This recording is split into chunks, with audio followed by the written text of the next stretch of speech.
ರಾಜ್ಯದಲ್ಲಿ ಮೈಕ್ರೋ ಫೈನಾನ್ಸ್ಗಳ ಹಾವಳಿ ಹೆಚ್ಚಾಗಿದ್ದು ಬಲವಂತವಾಗಿ ಸಾಲ ವಸೂಲಿ ಮಾಡಿದ್ರೆ ಹುಷಾರಂತ ಮೊನ್ನೆಯಷ್ಟೇ ಸಿಎಂ ಸಿದ್ದರಾಮಯ್ಯ ವಾರ್ನಿಂಗ್ ಕೊಟ್ಟಿದ್ರು. ಸಿಎಂ ಹೀಗೆ ಹೇಳಿದ ಮೇಲೂ ಕೂಡ ಈ ಫೈನಾನ್ಸ್ನವರ ಕಿರುಕುಳ ಮಾತ್ರ ನಿಲ್ತಾ ಇಲ್ಲ. ಅದರಲ್ಲೂ ಸಿಎಂ ತವರು ಜಿಲ್ಲೆಯಲ್ಲೇ ಸಾಲದ ಸುಳಿಯಲ್ಲಿ ಸಿಲುಕಿ ವೃದ್ಧ ದಂಪತಿ ಕಣ್ಣೀರಿಡ್ತಿದ್ದಾರೆ.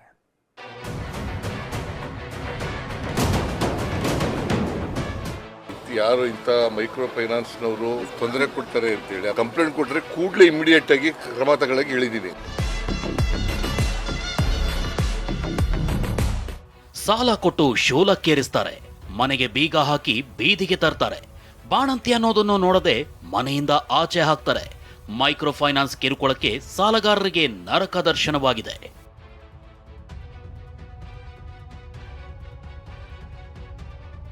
ಮೊನ್ನೆಯಷ್ಟೇ ಮಹತ್ವದ ಸಭೆ ನಡೆಸಿ ಫೈನಾನ್ಸ್ ಕಂಪನಿಗಳಿಗೆ ಸಿಎಂ ಸಿದ್ದರಾಮಯ್ಯ ಖಡಕ್ ವಾರ್ನಿಂಗ್ ಕೊಟ್ಟಿದ್ರು.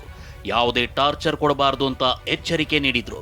ಯಾರಾದ್ರೂ ಟಾರ್ಚರ್ ಕೊಟ್ರೆ ಡಿಸಿ ಕಚೇರಿಯಲ್ಲಿ ಸಹಾಯವಾಣಿ ತೆರಿತೀವಿ, ದೂರು ಕೊಟ್ರೆ ಕ್ರಮ ತೆಗೆದುಕೊಳ್ತೀವಿ ಅಂದಿದ್ರು. ಪ್ರತಿ ಜಿಲ್ಲೆನಲ್ಲೂ ಕೂಡ ಜಿಲ್ಲಾಧಿಕಾರಿ ಕಚೇರಿಗಳಲ್ಲಿ ಒಂದು ಸಹಾಯವಾಣಿಯನ್ನ ತೆರೀತಕ್ಕಂಥ ಕೆಲಸವನ್ನ ಮಾಡಬೇಕು ಅಂತ ಹೇಳಿದೀವಿ. ಅಲ್ಲಿ ದೂರುಗಳನ್ನು ಕೊಡಬಹುದು. ಹೀಗೆ ಸಿಎಂ ಸಿದ್ದರಾಮಯ್ಯ ಭರವಸೆ ನೀಡಿ ಒಂದು ದಿನ ಕಳೆದಿಲ್ಲ. ಅಷ್ಟರಲ್ಲೇ ಮೈಸೂರಿನಿಂದ ರೈತನೊಬ್ಬ ಫೈನಾನ್ಸ್ ಕಾಟಕ್ಕೆ ಬೇಸತ್ತು ಹೋಗಿದ್ದಾನೆ, ಅಳಲು ತೋಡ್ಕೊಂಡಿದ್ದಾನೆ. ಕಠಿಣ ಕ್ರಮದ ಎಚ್ಚರಿಕೆ ಕೊಟ್ಟರು ಫೈನಾನ್ಸ್ ಕಿರುಕುಳ.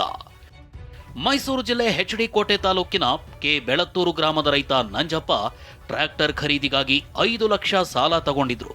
5 ಲಕ್ಷ ಸಾಲ ಮರುಪಾವತಿ ಮಾಡಿದ್ದಾರಂತೆ.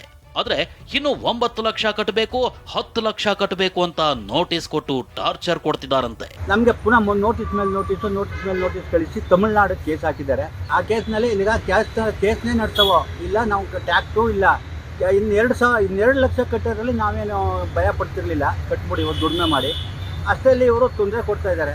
ತೊಂದರೆ ಕೊಡಿ, ಇನ್ನೂ ಉಳಿಬೇಕೆ ಸಾಯ್ಬೇಕೆ? ಉಳಿಯೋದೊಂದೇ ಅಲ್ಲ, ಉಳಿಬೇಕಾದ್ರೆ ಉಳಿಸ್ಕೊಡಿ, ಇಲ್ಲ ಅಂದ್ರೆ ಸಾಯ್ಬೇಕು ಅಂದ್ರೆ ಸಾಯ್ಬೇಕಾಯ್ತದೆ. ಹಸು ಮಾರಿದ್ರು ತೀರದ ಸಾಲ, ವೃದ್ಧ ದಂಪತಿ ಕಣ್ಣೀರು. ದಾವಣಗೆರೆಯಲ್ಲಿ ಮೈಕ್ರೋ ಫೈನಾನ್ಸ್ ಕಂಪನಿಯ ಕಿರುಕುಳಕ್ಕೆ ವೃದ್ಧ ದಂಪತಿ ಕಣ್ಣೀರು ಹಾಕ್ತಿದ್ದಾರೆ.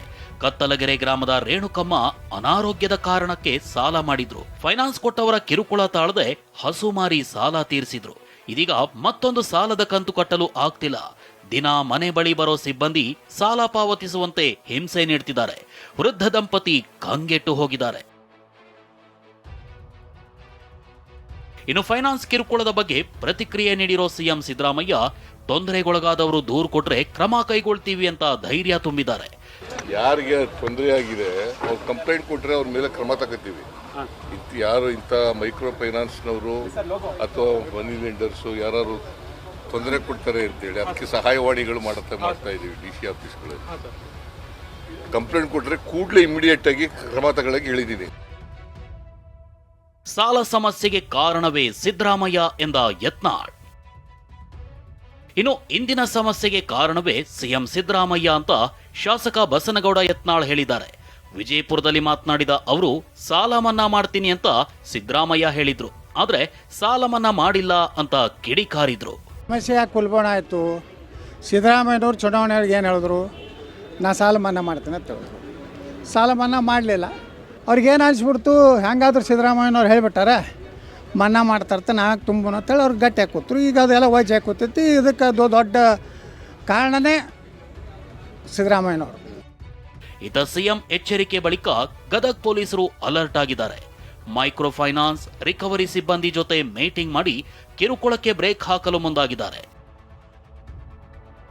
Bureau report, TV9.